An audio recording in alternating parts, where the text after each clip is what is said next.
He was always the quiet one.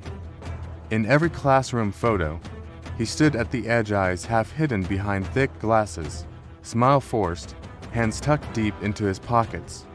No one remembered his name, not really, just a blur in the background of life. Until the day they couldn't forget him, his neighbors described him as polite, solitary, with habits so routine you could set your watch to them. Every morning at 6 a.m. sharp, he left his tiny apartment in the old industrial part of town and returned exactly 12 hours later. No guests, no loud music, no deliveries, just silence. He was a ghost that paid rent, but behind his locked door, something festered. It started with the missing cats, then the dogs. Flyers went up, tears flowed, but no one pointed fingers. Who would? In a neighborhood full of noise and movement, who would suspect the man who was practically invisible? The first body changed everything. Found behind a dumpster in an alley 3 blocks from his home, it belonged to a young man from the university. Smart, athletic, future surgeon. But there he lay, his chest opened with surgical precision, heart missing.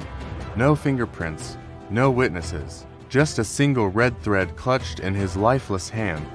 The second was a florist, the third, a mechanic. All different, yet all alike, the same wound, the same thread, the same mystery. Panic set in. The police had no leads. The press called him the Red Surgeon.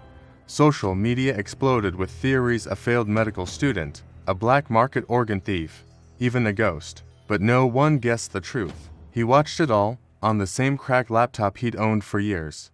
He read the comments, the articles, the lies, and he smiled, not because he was proud, but because they didn't understand. Not yet. He didn't kill for thrill. He killed for silence, for balance, for art. Every victim, in his mind, had a role, a note in the song of chaos that needed silencing. He called them distorted chords, people whose energies disrupted the purity of the world he was trying to craft. His notebook was full of names, with symbols, sketches, and lines of poetry that only he could interpret. Then came her, Alina, a new tenant in the building, a painter.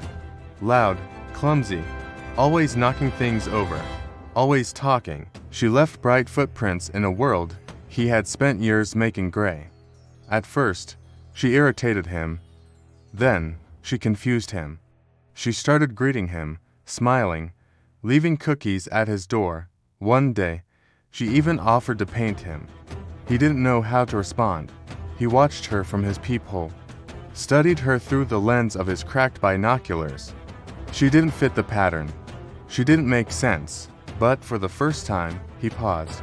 Then one night, while reviewing the photos of his next target, a cruel landlord who preyed on elderly tenants, he noticed something. Alina was in the background, smiling, carrying groceries for an old woman. He threw the photo across the room. He didn't want her in that world. He tried to avoid her, but she persisted. And slowly, like ice melting in spring, he started to change. His notebook remained closed, his knives untouched. Then came the knock. The police, anonymous tip. They had questions. He invited them in, calm, collected, but inside, panic bloomed. Had she seen something? Had he left a trace? They asked routine questions. He answered with ease, offered tea, laughed at their jokes. They left. He went straight to her apartment. She wasn't home. The door was ajar. Inside, he found the painting.